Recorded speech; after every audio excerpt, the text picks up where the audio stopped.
सांगली जिल्हा परिषदमध्ये आज माननीय सुरेश भाऊ खाडे यांच्या प्रमुख उपस्थितीमध्ये माननीय सत्यजित भाऊ देशमुख आमदार शिराळा विधानसभा आणि सांगली जिल्ह्याचे ग्रामीण जिल्हाध्यक्ष माननीय सम्राट माडिक बाबा यांच्या उपस्थितीमध्ये आज सांगलीच्या भारतीय जनता पार्टीच्या 16 जिल्हा परिषद सदस्यांची बैठक आज प्राथमिक पार पडली आहे।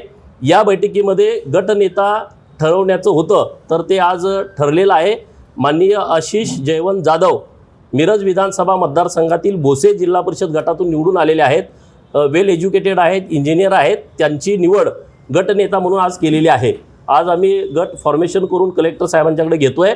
आता माननीय चंद्रकांत दादा आणि राज्याचे मुख्यमंत्री देवाभाऊ यांच्या नेतृत्वात आम्ही काम करतोय। आम्ही तर भाजपचे कार्यकर्ते आहोत, पार्टी ज्या पद्धतीने आदेश देईल त्या पद्धतीने आम्ही काम करणार। घटक पक्षाची नाराजी असण्याचं कारण पण नाही आणि जर असेल तर ते वरिष्ठांशी बोलून ते चर्चा करतील। अध्यक्ष कोण होणार हे वरिष्ठ ठरवतील, आम्ही काय सांगणार। नाही, जिल्हा परिषदमध्ये अध्यक्ष कोणाचा होणार?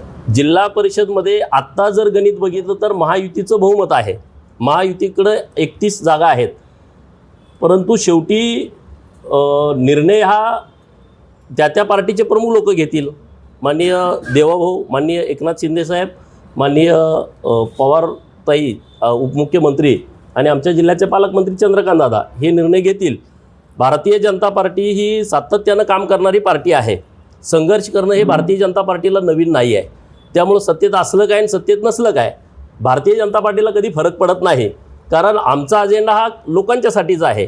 सर्वसामान्य लोकांच्यासाठी काम करणं ही आमची प्राथमिकता असते। त्यामुळं सत्ता हे साधन आहे लोकांच्या कल्याणासाठी, ही भावना ठेवून भाजप नेहमी काम करत असते। आत्ता आमच्याकडे बहुमत महायुतीचं आहे, परंतु ह्याचे निर्णय सगळे वरच्या लेवलला होतील। आम्ही कार्यकर्ते म्हणून आम्ही काम करू। राष्ट्रवादीचे नेते जयंत पाटील दावा करायला लागले की सदस्य घडवणार आमचा सोना दावा करायला नाही, ते जयंत पाटलांना जास्त माहिती काय त्यांच्याविषयी। माझं तर काय कोणाशी बोलणं नाही ना।